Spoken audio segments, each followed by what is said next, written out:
ಪಥಶಿಸ್ತು rules break ಮಾಡುವವರಿಗೆ ಇನ್ನು ಮುಂದೆ ಕಾದಿದೆ ಶಾಕ್. ಹೈವೇಲಿ ಪಥಶಿಸ್ತು ರೂಲ್ಸ್ ಬಗ್ಗೆ ಅಲರ್ಟ್ ಆಗಿದ್ದಾರೆ ಪೊಲೀಸರು. ಸರಣಿ ಅಪಘಾತಗಳ ಬೆನ್ನಲ್ಲೇ ಪಥಶಿಸ್ತು ರೂಲ್ಸ್ ಬಗ್ಗೆ ಆಕ್ಟಿವ್ ಆಗ್ತಾ ಇದ್ದಾರೆ. ಹೆದ್ದಾರಿಯಲ್ಲಿ ಪಥಶಿಸ್ತು ನಿಯಮವನ್ನ ಉಲ್ಲಂಘಿಸಿದಲ್ಲಿ ದಂಡ ಫಿಕ್ಸ್.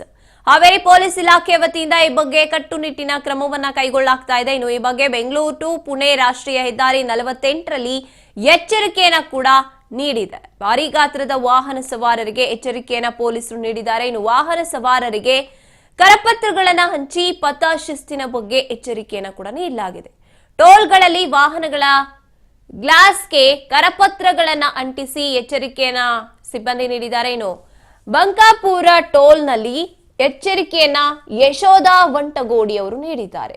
ಹಾವೇರಿ ಜಿಲ್ಲಾ ಪೊಲೀಸ್ ವರಿಷ್ಠಾಧಿಕಾರಿ ಯಶೋಧ ವಂಟಗೋಡಿ ಪಥಶಿಸ್ತು ನಿಯಮ ಉಲ್ಲಂಘನೆ ಮಾಡೋರ್ ಮೇಲೆ ಹೈವೇಯಲ್ಲಿ ಕಣ್ಣಿಡಲಾಗಿದೆ. ಇನ್ನು ಹೆದ್ದಾರಿಯಲ್ಲಿ ಸ್ವಯಂ ಚಾಲಿತ ಕ್ಯಾಮೆರಾಗಳ ಮೂಲಕವಾಗಿ ದಂಡ ವಿಧಿಸಲಾಗುತ್ತೆ. ಆರಂಭದಲ್ಲಿ ಪಥಶಿಸ್ತು ನಿಯಮ ಉಲ್ಲಂಘಿಸಿದ್ರೆ 500 ರೂಪಾಯಿ ದಂಡ, ಒಟ್ಟು 14 ಸ್ವಯಂ ಚಾಲಿತ ಕ್ಯಾಮೆರಾಗಳ ಮೂಲಕವಾಗಿ ಹದ್ದಿನ ಕಣ್ಣಿಡೋದಕ್ಕೆ ಮುಂದಾಗಿದ್ದಾರೆ.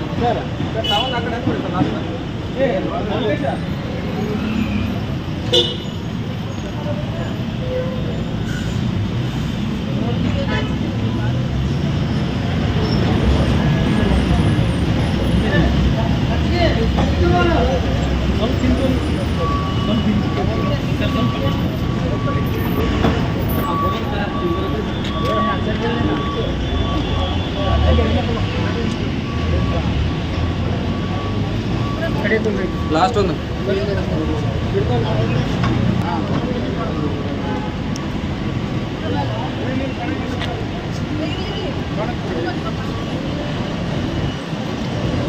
ಸರ್